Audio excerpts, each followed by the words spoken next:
আমি মনে করি এক বস্তা পেঁয়াজ কিনতেছি, আপনি বিক্রি করবেন আমার কাছে, অতি লাভ করতে চান আপনার চালাক। আলু নিয়ে তো টেনশনে পড়ে গেলাম আমরা, যে আলু যদি 10 টাকা কেজি বিক্রি হয় তাহলে কৃষকরা তো অনেক লস হবে। পেঁয়াজ কত করে বিক্রি করছেন? 45 থেকে 56 টাকা কেজি।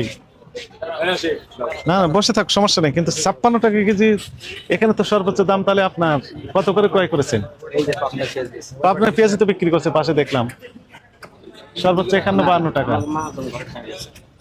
আপনি ক্রয় মূল্য দেখান তো দেখি, ক্যাশ মেমো। কবে কিনেছেন? কত করে? হ্যাঁ, কত করে কিনেছেন?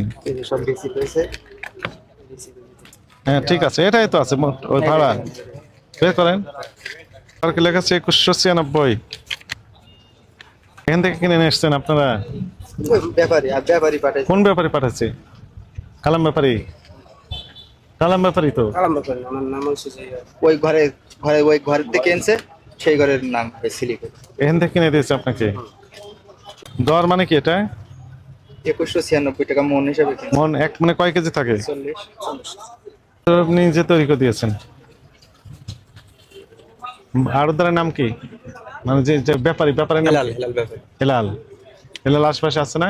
না পাব না, ওনার আমি আজ পর্যন্ত দেই নাই, 2 বছর আছে এই ঘরে, ওনার চেহারাই দেখি তাহলে কিভাবে বিক্রি করেন উনি? ওটা ব্যাপারীর সাথে মহাজনের সাথে সংঘাত। ওনার কন্ট্যাক্ট নাম্বার আছে না আপনার কাছে? আমার কাছে মহাজনের কাছে। মহাজন কোথায়?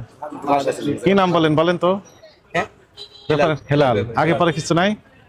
আমরা হেলাল নামে চিনি। হেলাল আগে পরে নামে। জানি। হ্যাঁ দেখেন, কিনেছেন কে? জুবাইর। এই যে মার্কা জুবাই। জুবাইর, তাহলে কি হেলাল কিনেছেন না আপনি কিনেছেন তো বোঝা যায় না তো। এক এক পেঁয়াজের এক এক রকম মার্কা। এটা কোথা থেকে আসছে? হয়তো সেলির নামে থাকতে পারে জুবাই। হবে না, নাম তো জুবাইর হতে হবে না। ঠিকানা নাই, কন্ট্যাক্ট নাম্বার নাই, কিচ্ছু নেই, সই নাই। এটা দেখ।